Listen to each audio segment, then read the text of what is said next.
পৃথিবীর জনসংখ্যার 6/1 মানুষ একসাথে চোখ রাখে একটিমাত্র জিনিসের দিকে, 6 কেজি ওজনের একটি সোনার ট্রফি। ফিফার সদস্য দেশ 211টি, যা জাতিসংঘের সদস্যের চেয়েও বেশি। কিন্তু এই যে আজকের বিশ্বকাপ, যা পৃথিবীর সবচেয়ে বড় অনুষ্ঠান, এটা কিন্তু একদিনে এমন হয়নি। শুরুতে অলিম্পিকও ফুটবলকে পেশাদার খেলা বলে স্বীকৃতি দিতে যায়নি। আজকের ভিডিওতে আমরা দেখব কিভাবে একটা অবহেলিত খেলা পরিণত হলো ইতিহাসের সবচেয়ে বড় উৎসবে। আসসালামু আলাইকুম, আমি সামিউজ্জামান সাইদ আর আপনারা দেখছেন সাইডোলজি। ফুটবল বিশ্বকাপ এই একটা শব্দেই জড়িয়ে আছে কোটি কোটি মানুষের আবেগ।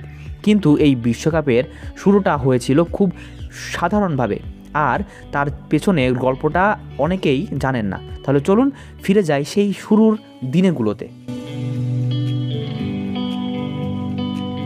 বিশ্বের প্রথম আন্তর্জাতিক ফুটবল ম্যাচ অনুষ্ঠিত হয়েছিল 1872 সালে স্কটল্যান্ড আর ইংল্যান্ডের মধ্যে।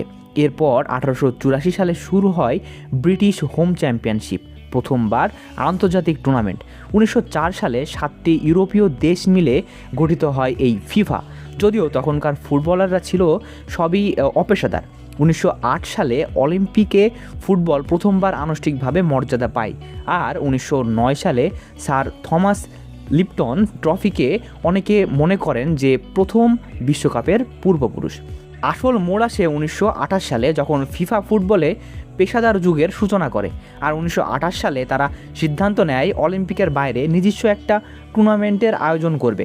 সেই স্বপ্নের ফসল 1930 সালে উরুগুয়েতে অনুষ্ঠিত প্রথম ফুটবল বিশ্বকাপ, তৎকালীন ফিফা প্রেসিডেন্ট জুলে রিমের উদ্যোগে গঠিত হয়।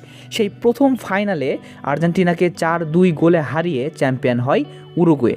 তারপর 1954 সালে বিশ্বকাপে প্রথমবার টেলিভিশনে সম্প্রচারিত হয়, আর তখন থেকেই শুরু হয় এর বৈশ্বিক জনপ্রিয়তার যাত্রা। আজ পর্যন্ত মোট 79টি দেশ বিশ্বকাপের মূল পর্বে খেলেছে, কিন্তু ফাইনালে উঠতে পেরেছে মাত্র 11টি দেশ।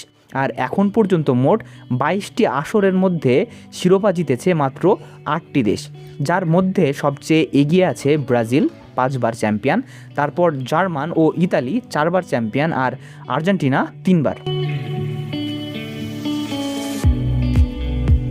কিন্তু সেই গর্বের প্রতীক ট্রফিটার ইতিহাসও কম নাটকীয় নয়। 1970 সালের আগে বিজয়ীদের দেওয়া হতো জুলে রিম ট্রফি।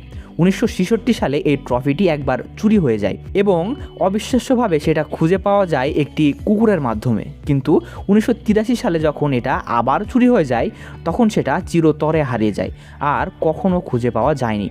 এই ঘটনার পরেই তৈরি হয় বর্তমান ট্রফিটি।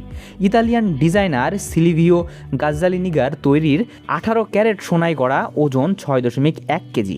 বিজয়ী দলগুলো তাদের জার্সিতে প্রতিটি শিরোপার জন্য একটি করে তারকা যুক্ত করে, যা দূর থেকেই বলে দেয় কোন দল কতবার বিশ্ব চ্যাম্পিয়ন হয়েছে।